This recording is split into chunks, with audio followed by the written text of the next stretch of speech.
Olá, bom dia, bom dia. Bom dia, Maria, tudo bem? Michele, sejam bem-vindos. Raíssa, Israel, galera chegando em peso. Muito bom dia. Feliz aí da galera já tá se preparando. Tô vendo que a galera já tá esperando já o papo matinal. Esse é o grande objetivo. Tudo bem, Michele? Seja bem-vinda. Michele, eu não lembro de você aqui nos outros papos matinais. Então, deixa eu falar para você aquilo que eu tenho falado com todos. Permaneça conosco, tá? Permaneça conosco. Nessa correria do dia a dia e, sobretudo, né, na volatilidade dessa rede social, a gente tem a tendência a abandonar as coisas, né? Mas aqui a gente precisa trabalhar a paciência, permanecer, né, durar nas coisas. A gente vai muito bem, tá vendo? Eu tenho uma memória boa de quem tá aqui sempre. Seja bem-vinda, tá, Michele? Seja bem-vinda. Tenho certeza que você vai poder colher muitas coisas aqui conosco se você souber permanecer, se souber durar nas coisas. Isso daí é muito legal. E aí, como é que foi o final de semana de vocês? Tudo bem? Cara, confesso pra vocês que no domingo, né, que a gente não faz o papo matinal, eu já fico com saudade, né? O domingo não tem, né? Eu já fico com saudade. Sábado fui aqui com vocês, mas domingo eu já fico com saudades. Legal, legal. Olha só, um recadinho bacana aí pra essa semana, né? Que eu prometi pra vocês, é verdade. A partir de amanhã, a gente já vai começar o papo matinal com os nossos convidados, tá? Então, vamos aproveitar essa semana aí de férias, recesso, que eu tô podendo fazer o papo matinal de casa, e a gente vai ter um papo matinal aí recebendo convidados aqui da internet. Amanhã, o convidado de amanhã é o Saulo Monteiro. Vocês conhecem o Saulo? Quem conhece o Saulo aí? Cara, quem não conhece aí procura depois, cara. O Saulo tem várias coisas maneiras aí na internet. Eu vou trazer outros convidados aqui, cara. Tenho certeza que eles vão ser muito úteis para vocês. São lives aí que vão marcar a história aqui do nosso perfil. Tudo bem? Jusineide, tudo bem? Seja bem-vinda, Jusineide.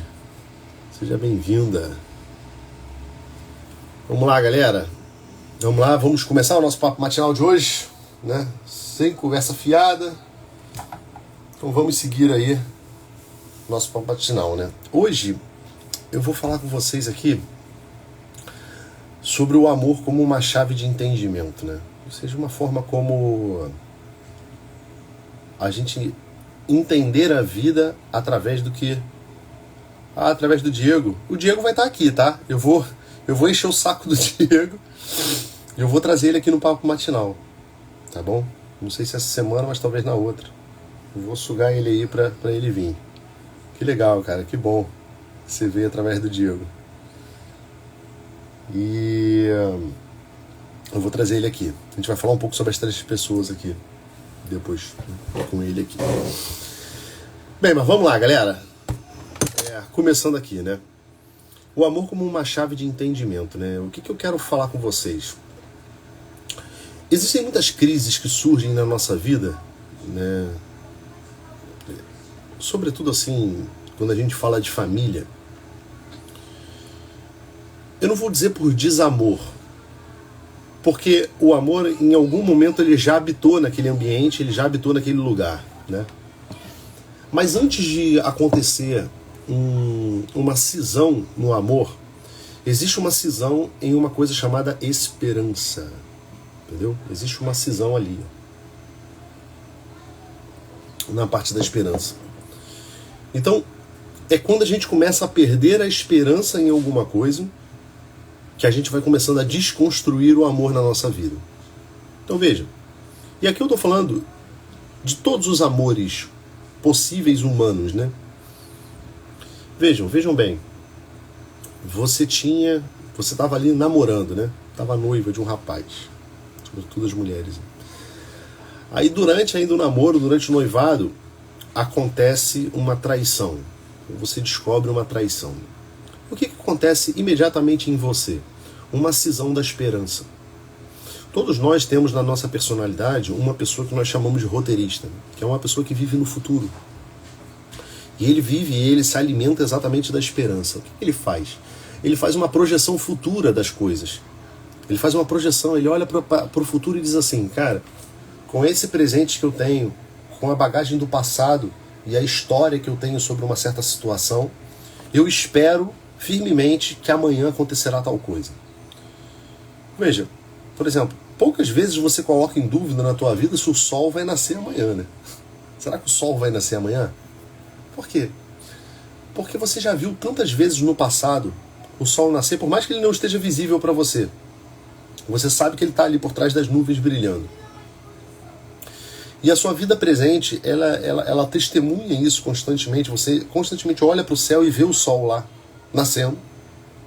Que isso permite com que o teu roteirista olhe para o futuro e diga o seguinte, cara, amanhã o sol irá nascer de novo. Eu tenho essa esperança. Mas, no entanto, quando nós enfrentamos essa cisão na esperança, começa a ficar difícil que no tempo presente a gente possa efetivamente se permitir transformar por aquilo ali, ou tornar aquilo uma realidade na nossa vida. Então, eu falava aqui para vocês, por exemplo, do caso da menina que ficou noiva. E aí, ela descobriu uma traição. Aquela memória daquela traição faz com que ela olhe para o futuro e diga o seguinte, cara, se isso aconteceu uma vez, poderá acontecer outras. Então há um fechamento no coração. E veja que isso se repete das coisas mais simples até as coisas mais complexas na nossa vida. Eu lembro, por exemplo, vou falar um exemplo bem simples, né? Eu estava na escola naval, eu lembro uma vez, cara, que teve uma comida lá, né? Era um jantar, foi um jantar. E nesse jantar, o prato era nhoque à bolonhesa. E aí nesse dia, cara, a galera foi com fervor, né, cara? Aquela gana, aquela vontade de comer, né? Todo mundo, tudo jovem, tudo garoto aí em fase de crescimento. Aí a galera comeu pra caramba. Só que tinha alguma coisa no nhoque que não tava legal. Não tava legal, aquilo ali no nhoque. Eu sei que os banheiros da escola ficaram todos lotados durante a madrugada, porque a galera acordava de noite, todo mundo passando muito mal. O que aconteceu? O nhoque à bolonhesa, obviamente, sumiu do cardápio da escola naval naquele período. Por quê? Porque perdeu completamente a aceitação. Porque uma experiência ruim, né? O fato desagradável de ter passado mal comendo aquilo faz com que no futuro a gente perca a esperança de que aquilo possa ser uma boa experiência. Então veja que das atividades mais simples, como eu estou contando aqui para vocês, de comer um nhoque, a ter a confiança nas pessoas, é uma coisa que é completamente manchada quando a gente perde a esperança. Então, ou seja, eu posso tranquilamente concluir com vocês o seguinte, que só é possível haver amor na nossa vida. Nós só somos capazes de amar realmente, né? E aqui, quanto a amor, eu não estou falando daquela experiência que eu sempre divido com vocês aqui, simplesmente do transforma seu amador na coisa amada. É fato que isso é uma propriedade do amor, né? Quando nós amamos uma coisa, nós nos transformamos naquilo que amamos. Mas assim, eu não estou falando dessa propriedade, né? Eu estou falando provavelmente desse sentimento de uma outra estrutura do amor, né? Como é que funciona assim o que a gente chama hoje de amor? Isso, na nossa língua, né, no português, ele é algo muito confuso. Porque o amor pra gente é uma palavra tão abrangente que a gente usa amor pra tudo, não é verdade? Me citem aí exemplos onde vocês... Pode me citar aqui, pode comentar comigo aqui, onde vocês já ouviram, por exemplo, empregada a palavra amor. Por exemplo, um exemplo aqui simples de uma coisa que já foge um pouco do normal. McDonald's, amo muito tudo isso. Ou seja, já parece ali uma banalização da palavra amor, porque parece que esse amo muito tudo isso do McDonald's, do slogan lá do McDonald's, ele não me parece ser o mesmo amor quando a gente lê a Sagrada Escritura e diz assim, ó, Deus caritas est, Deus é amor. Concordam comigo? Que existe um nível de profundidade diferentes no emprego da palavra?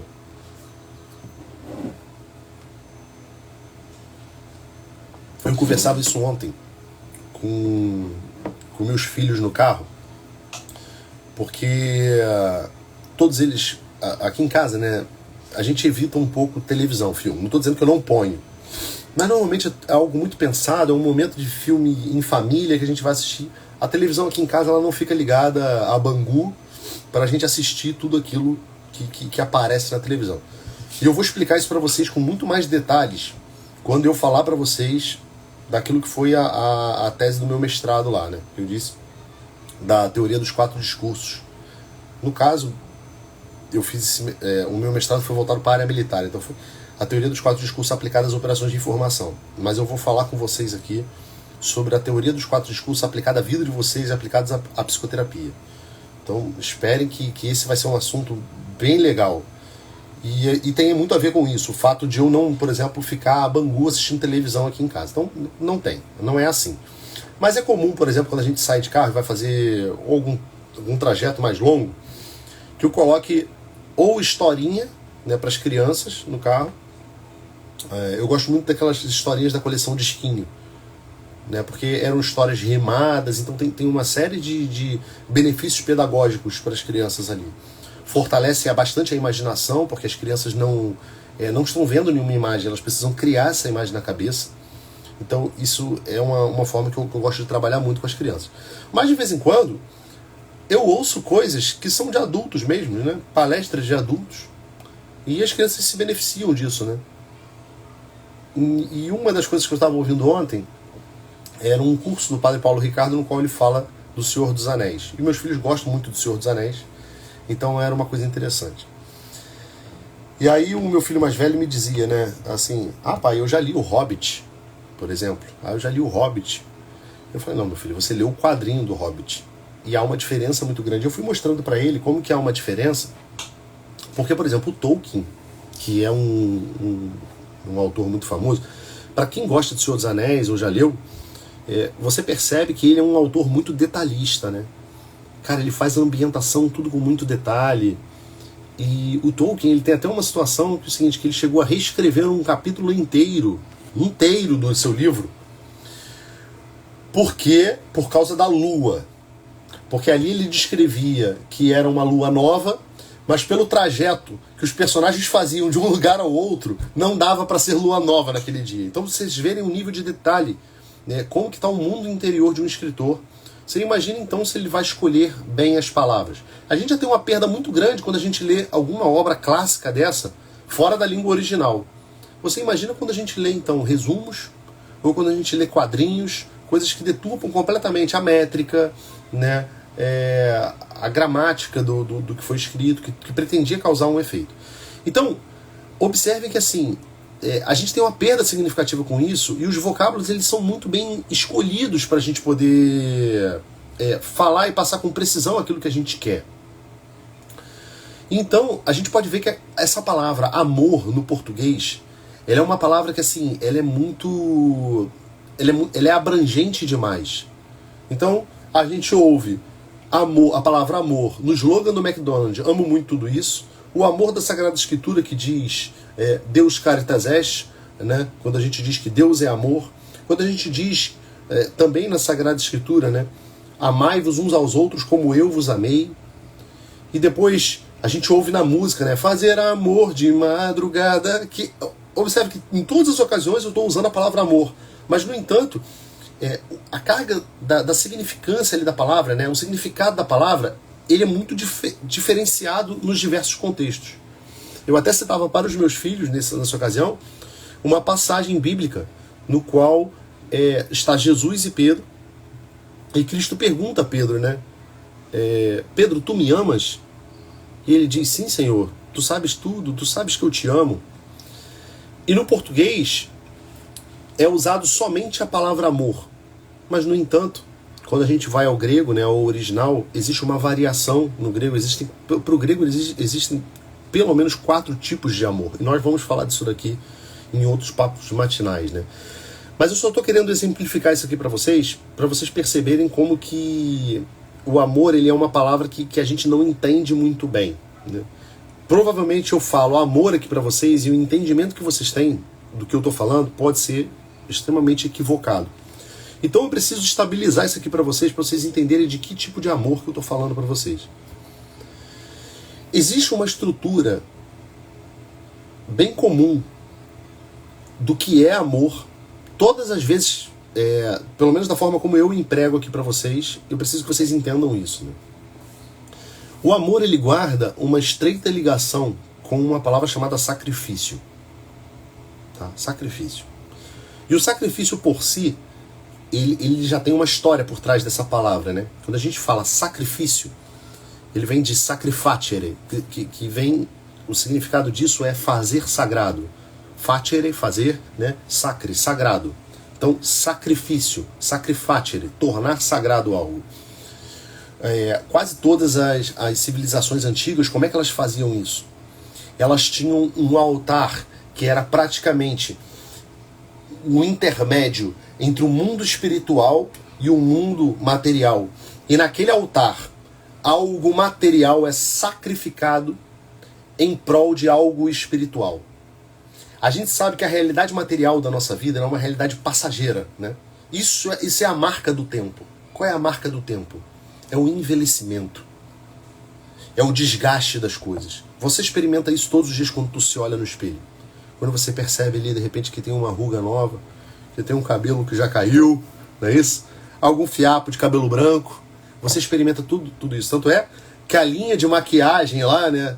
Eu não sei muito bem qual que é a marca, mas quando ela vai usar aqueles produtos para manter um rejuvenescimento, qual é o nome do produto? Cronos, que era o nome do deus do tempo utilizado pelos gregos. Porque essa é a marca do Cronos. Cronos, da mitologia grega, era aquele que devorava seus filhos, que recebia seus filhos e os comia. Os comia. Porque é isso que o tempo faz. O tempo desgasta as coisas. O tempo mata as coisas. No entanto, em contraposição ao tempo material, existe o tempo espiritual, que é o tempo divino, que nós chamamos de Kairos, né? Que é onde as coisas não passam. É o mundo das coisas eternas. Então o altar, ele serve exatamente para isso. Ele é a recepção daquelas coisas materiais no altar da vida, que são oferecidas, colocadas em separado, sacrificadas, para que se abra uma dimensão, uma fenda para o espiritual, para que as coisas durem. Então essa é a estrutura do sacrifício. Ele sempre envolve uma morte no tempo, para gerar uma nova vida com uma certa duração. Vou repetir, prestem atenção que isso é muito importante para vocês entenderem a que tipo de amor que eu estou me referindo quando eu uso a palavra amor para vocês. Que na verdade é esse sentido mais completo e mais abrangente, que é o sentido teológico, que inclusive é um amor que a gente fala ali bastante, muitas vezes na Bíblia, né? Ele envolve uma morte para gerar uma vida num espaço de tempo. Uma morte para gerar uma vida num espaço de tempo. Veja se não é assim que acontece com os nossos amores, né? Quando a gente se casa, o que acontece quando a gente se casa? Eu tô ali, eu vou me casar, me casei com a Rejane. O que aconteceu? Morre um Maurício, morre uma Rejane. Um Maurício solteiro, uma Rejane solteiro, com todo um projeto de vida de solteiro, tá? Morre tudo isso. Para nascer uma nova vida, a dois, sendo uma só carne, durante um espaço de tempo. Qual é esse espaço de tempo? Uma vida. Uma vida. Por isso que no altar do casamento, a gente chega lá e diz assim, ó: prometo amar-te, respeitar-te todos os dias da minha vida, até que a morte nos separe. Isso é a estrutura fundamental ali. É a estrutura que caracteriza um amor. Ah, Maurício, mas em alguns momentos daqui do Papo Matinal, você já comentou com a gente sobre alguns amores mais simples, né? Amores eróticos, por exemplo, como, por exemplo, tomar um café. Mas isso acontece, essa estrutura ela acontece também no café, né? Eu falo para vocês aqui, eu sempre gosto de começar aqui o Papo Matinal, começando o meu dia tomando um cafezinho. Por quê? Primeiro porque eu tenho uma esperança no café, tá? Ou seja, observem isso que eu falei no início da live com vocês. Só é possível um amor porque há uma esperança. Qual é a esperança que eu deposito no café? Eu deposito no café a seguinte esperança: olha, eu quero viver um momento de prazer no início do meu dia, né? Um café quentinho, gostoso. E eu quero também obter do café um pouco desse ânimo, dessa energia. Né? Então eu tenho essa esperança.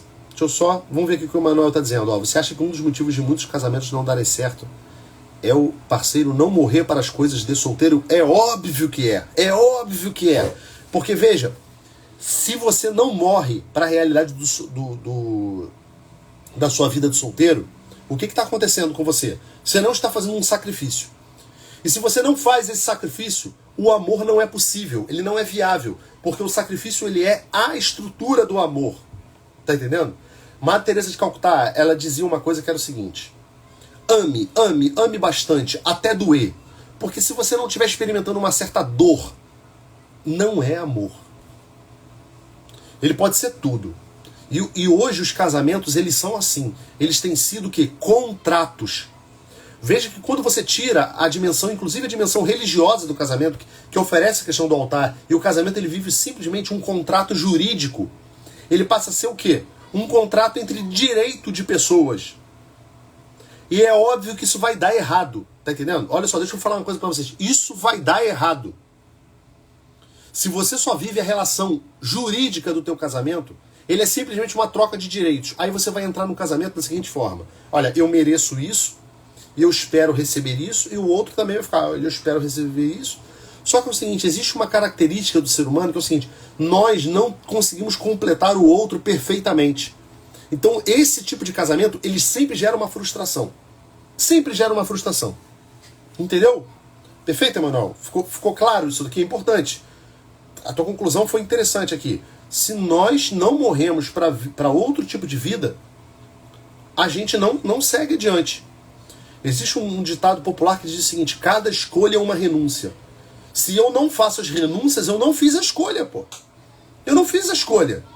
Se eu digo pra você o seguinte: pô, cara, eu quero ser torcedor do Fluminense, né? Que é a minha realidade. Sou torcedor do Fluminense.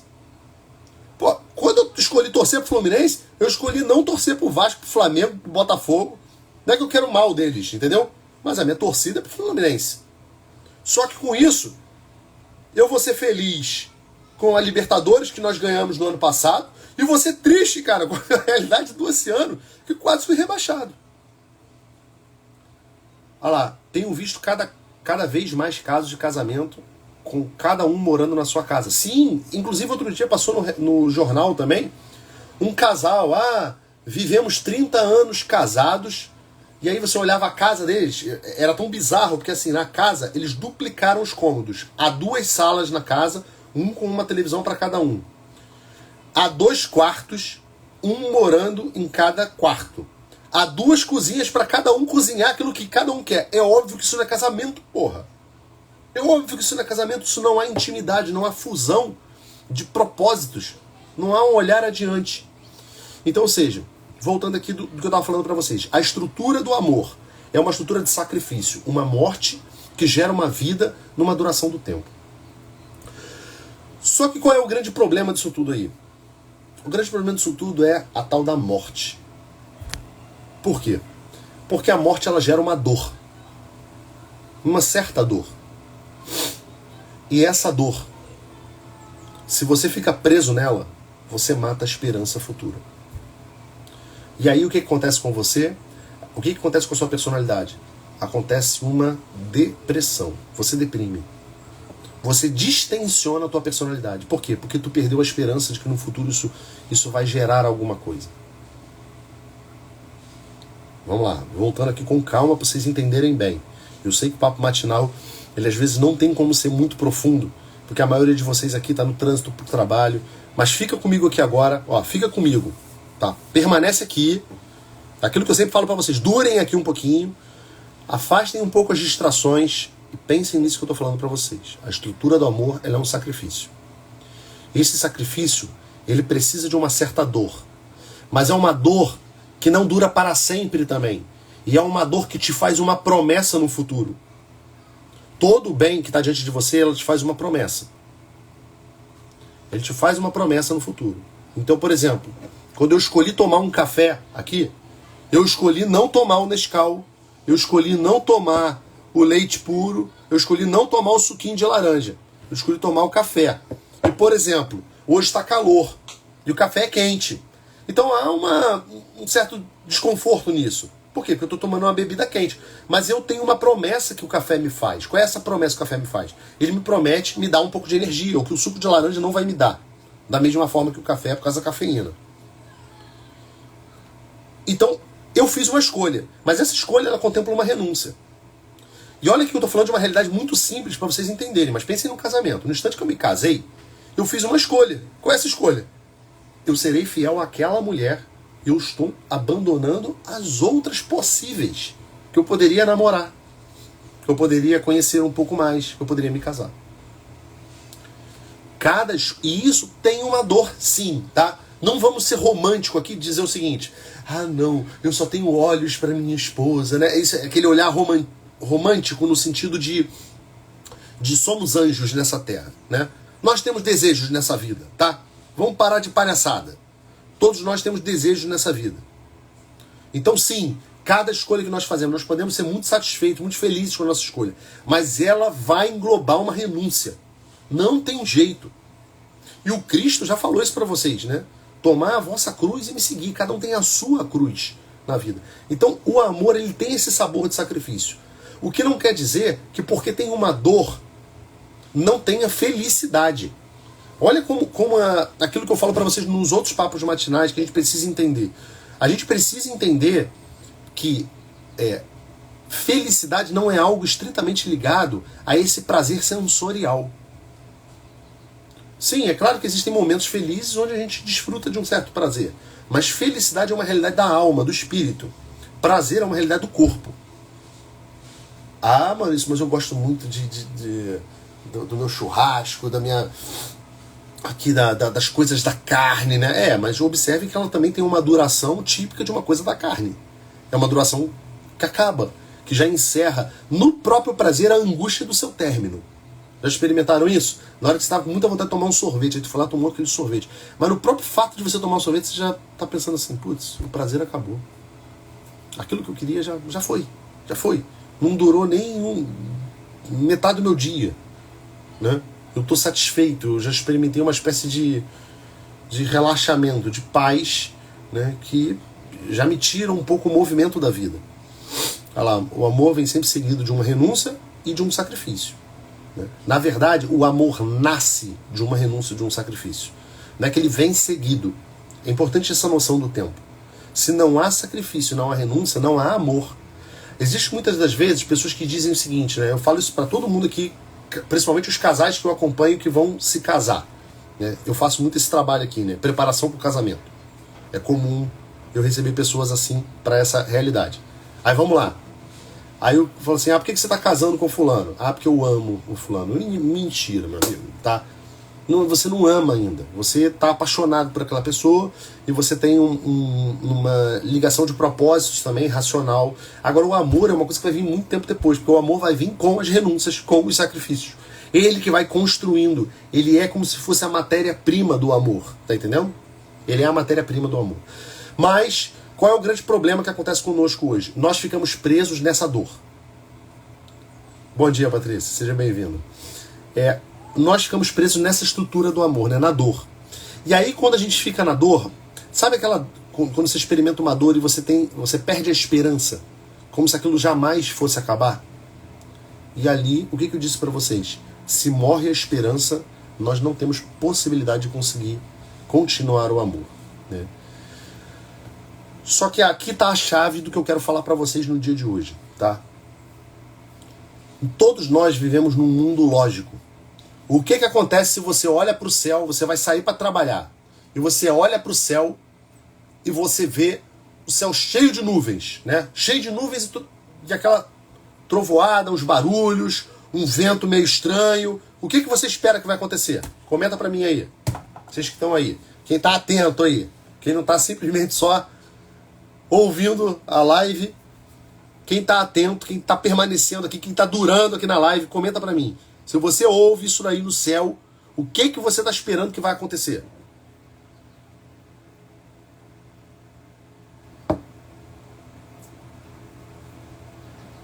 Vamos lá, galera. Coragem. Sem medo de errar, pô. Isso é importante. Você espera que vai chover, não é isso? chover. O céu está trovoando, está cheio de nuvens, aquilo tudo carregado. O que vai acontecer? Vai chover. Nas realidades materiais, nós podemos ter isso. Nós podemos esperar que uma coisa vai acontecer e isso, vai cair o mundo. É verdade, vai chover. E por que acontece isso? Porque as realidades materiais, elas seguem um pensamento lógico. Elas seguem um pensamento lógico. Então, por exemplo, você vai ter uma prova amanhã, tu não estudou nada. Pô, vai ser muita surpresa se você for mal na prova? Provavelmente não. Por quê? Porque é a lógica, é assim que funciona. Só que a realidade espiritual, ela nem sempre segue essa lógica. Ela nem sempre segue essa lógica. Se vocês pegarem em Mateus 5, lá nas bem-aventuranças, vocês vão perceber que o mundo espiritual, ele nas promessas do Cristo, né, ele não vai seguir muito bem essa lógica. Deixa eu ver se eu tenho. Tava com a Bíblia. Olha aqui. Vou mostrar aqui para vocês, ó. Mateus 5, aqui quando ele diz assim, ó: bem-aventurados os que têm um coração pobre, porque deles é o reino dos céus. Peraí, cara. Se eu sou pobre, eu não tenho alguns bens, e meu é o reino dos céus. Então olha o paradoxo. Comece a observar os paradoxos. Bem-aventurados os que choram, porque serão consolados. Bem-aventurados os mansos, ou seja, aqueles que não têm violência, que não partem para briga e para guerra, porque eles possuirão a terra. Como é que a gente possui a terra sem combate, sem guerra? Bem-aventurados os que têm fome e sede de justiça, porque serão saciados. Bem-aventurados os misericordiosos, porque alcançarão misericórdia. Então vejam, a realidade do mundo espiritual, ela é uma realidade paradoxal. O amor é uma realidade do mundo espiritual. O amor, ele vive de paradoxo. Existe um paradoxo no amor. Então é óbvio que a situação dentro de um casal, ela não vai acontecer redondinha. A vida de um casal, o casal aqui, eu estou brigando muito com meu marido, né? Há desentendimentos constantemente. Aí o que você espera? Você espera que você dê uma lição de moral ao teu marido e ele ouça a exortação e se arrependa. Não, não funciona assim. Você espera o seguinte, que, poxa, se eu ficar me doando muito, né, me entregando muito nesse amor, se eu sempre fizer as vontades dele, ele vai ficar mal acostumado. Não é assim? Não é assim que a gente pensa? Mas o amor não funciona assim. O amor tem uma realidade paradoxal. Então o amor, ele não segue uma lógica, ao ponto de Santa Teresinha do Menino Jesus, ela dizer o seguinte: a sem contar, eu me dou pois convencida de que quem ama não sabe calcular. Ou seja, para você poder amar de verdade, nessa vida, você amar o seu marido, você amar a sua esposa, você amar os seus filhos, você vai ter que viver uma realidade que muitas das vezes não é racional, ela não é lógica, ela não é calculada. É necessário se entregar sem reservas. É necessário fazer as coisas, morrer um pouco para si, na loucura de que a morte gera vida. Tá entendendo? Nessa loucura que a morte gera vida. Olha lá, as mulheres sem dúvida pensam em não deixar o marido mal acostumado. Eu não tenho dúvida disso. Não tenho dúvida de que isso acontece. Mas não são só as mulheres, não. Os homens também pensam nisso. Eu queria mostrar para vocês aqui, só antes da gente terminar, um poeminha aqui de Luís de Camões, que eu preciso que vocês ouçam com atenção, para vocês perceberem isso daqui, né? O poema, só para vocês terem a chave de entendimento desse poema, esse poema ele trata de duas pessoas, ele personifica duas pessoas. Um ele vai chamar de Fortuna, e a Fortuna seria a sorte, o destino, né? Os acontecimentos da vida. E a outra personificação é o amor. Então ele diz assim, ó: enquanto quis Fortuna que tivesse esperança de algum contentamento, o gosto de um suave pensamento me fez que seus efeitos escrevesse. Porém, temendo o amor, que aviso desse minha escritura a algum juízo isento, escureceu-me o engenho com tormento, para que seus enganos não dissesse. Ó vós, que amor obriga a ser sujeito a diversas vontades, quando lerdes num breve livro casos tão diversos, Verdades puras são e não defeitos. E sabei que, segundo o amor tiverdes, tereis o entendimento dos meus versos. Olha só. Vou traduzir aqui porque o linguajar, até mesmo o português, ele às vezes acaba sendo difícil, né? Ele começa dizendo o seguinte: enquanto quis fortuna que tivesse eu esperança em algum momento, ou seja, enquanto o destino quis que eu tivesse uma esperança, né, de algum contentamento, eu fui capaz de escrever os efeitos, né, de ter uma espécie de alegria. Então veja, enquanto nós temos esperança, é possível que a gente olhe para as pessoas, olhe para as coisas, os acontecimentos da vida, e a gente deseje os seus efeitos. Veja, cara, teu casamento tá mal. Alimenta a esperança do teu casamento, cara. O teu trabalho tá mal. Alimenta a esperança. Hoje a gente usa uma palavra muito fraca para dizer isso. A gente fala tal de pensamento positivo. Mas o pensamento positivo, muitas das vezes, ele vira tolice, né? Ele vira aquela coisa seguinte: acredita que você alcança. Aí eu vou falar pra você, né? Acredita que você tem dois chifres na cabeça e tu vai virar um boi. Não é verdade, tá entendendo? Não é verdade. Ou seja, é acreditar naquilo que é razoável acreditar, que a circunstância me mostra. Veja, por exemplo, como o nosso pensamento é pouco profundo. A gente tem um pensamento muito grande da imutabilidade do homem, que o homem não é capaz de mudar. Mas pensa em você de 10 anos atrás, pensa em você de 20 anos atrás, você que é mais velho um pouco, e olha pra você e vê se você mesmo não mudou. Então a gente tem que parar de ficar olhando para as pessoas achando que porque elas erram em alguma coisa, elas errarão para sempre. Se Deus concedeu a essa pessoa mais tempo nessa vida, é porque há esperança ainda. Há uma possibilidade dessa pessoa ser melhor. Então se teu marido hoje, cara, tá te ofendendo, tá te tratando mal, se a tua esposa não te devota aquele carinho, aquele amor que você gostaria que fosse devotado, alimenta no teu coração essa esperança, né? Porque enquanto você alimentar essa esperança, você tem capacidade de se alegrar com os efeitos dessa esperança. Enquanto eu alimento a esperança de que o café, ele pode me dar energia, que ele pode ser gostoso para mim, eu tenho a esperança de que isso pode acontecer. Agora, porque eu vivi uma experiência ruim com café, porque eu tomei um café gelado e eu já começo a achar que todo café do mundo é gelado, é ruim. Cara, acabou, não há amor possível que nasça isso. Depois ele diz assim: porém, o amor, temendo que aviso desse de minha escritura algum juiz isento, escureceu-me o engenho com tormento, para que os seus enganos não dissesse. Vou traduzir essa bodega aqui, né? O amor, ele temia que na minha vida pudesse acontecer a seguinte situação: que alguma pessoa, algum outro interlocutor tivesse algum juízo isento, ou seja, alguém que não experimenta o amor e quer emitir opiniões sobre a minha vida. Eu vejo isso direto na minha vida, por exemplo aqui, quando eu saio com as crianças. Aí as pessoas olham, os 5 filhos delas começam assim: putz, mas que responsabilidade? Como que consegue educar isso tudo? Mas como que consegue dar conta? E o mundo está passando fome e você botando mais gente no mundo? Né? Mas não é possível que consegue botar todas essas crianças para estudar e serem educadas? O que está acontecendo nesse momento? Uma pessoa de juízo isento, ou seja, ela não está na minha vida, cara. Ela não experimenta todos os dias o amor, o sacrifício, que é levantar, trocar uma fralda, né? Cuidar de explicar as coisas mais básicas, viver às vezes num ambiente que tem um pouco de zona, né? Porque as crianças ainda são desordenadas em algum aspecto.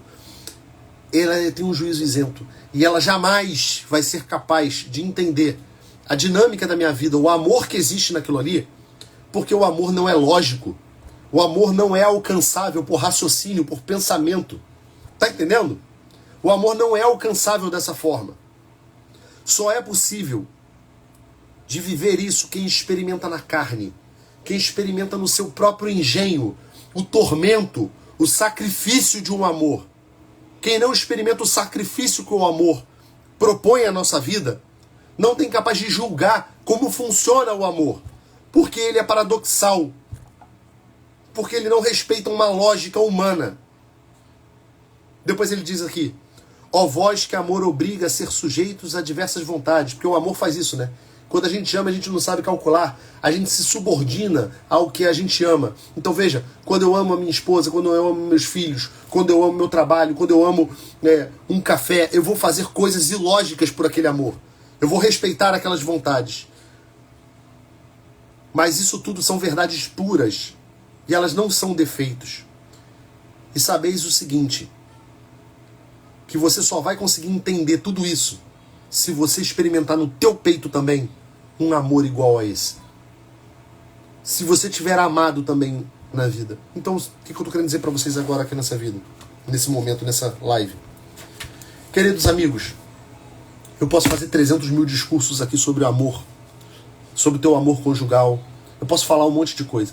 Se você não escolher de livre vontade viver os sacrifícios na tua vida, você nunca vai entender o que eu estou dizendo para você. Nunca, nunca. Você nunca vai entender o valor que é você ter um bebê no teu colo, um filho, né? A grandeza de ter um filho. Se tua vida de casado ela é extremamente planejada, porque primeiro eu preciso viajar, porque depois eu tenho que me realizar nisso, naquilo, e ainda vou te dizer, ainda vou te dar um aviso aqui para você não dizer que eu não te avisei. Vai morrer o teu amor conjugal também.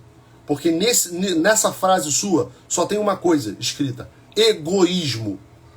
Egoísmo, egocentrismo. Você nunca vai experimentar o que é realmente amar de verdade uma mulher, amar de verdade um homem num casamento, se você não dá um pedaço da tua carne junto com isso daí.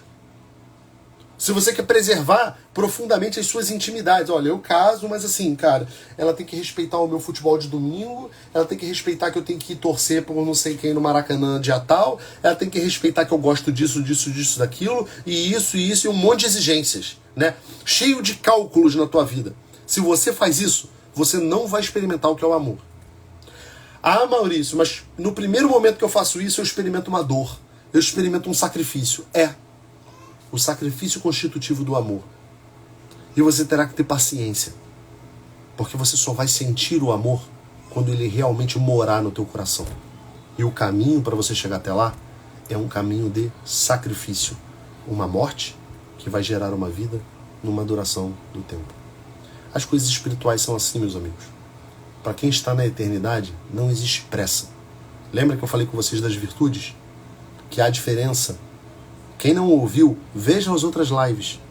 Senão vocês não vão entender nada que a gente está falando aqui. Existe uma diferença entre atos virtuosos e virtude. A virtude é quando os atos virtuosos viraram hábito, viraram uma nova natureza. Não queira comparar o sabor de fazer um ato generoso com a virtude da generosidade. De um ato de humildade com a virtude da humildade. A virtude da humildade gera alegria, gera paz. A virtude da generosidade gera alegria, gera paz.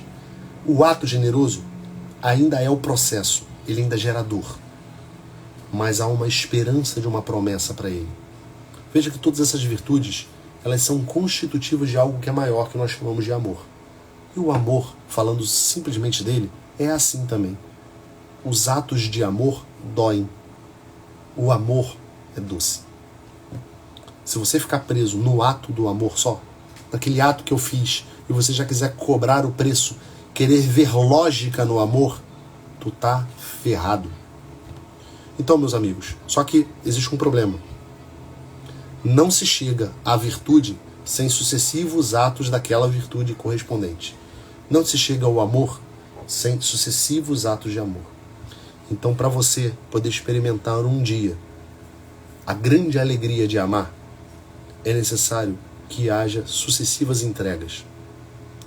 Vamos ao exemplo dos exemplos, porque o que eu estou falando para vocês aqui, no fundo, não serve de pendenga nenhuma. Porque se amanhã vocês me verem caindo ou fazendo um erro muito grande, vocês vão desacreditar de tudo que eu estou dizendo. E é bem possível que isso aconteça, porque eu sou ser humano. Mas vamos ao modelo dos modelos.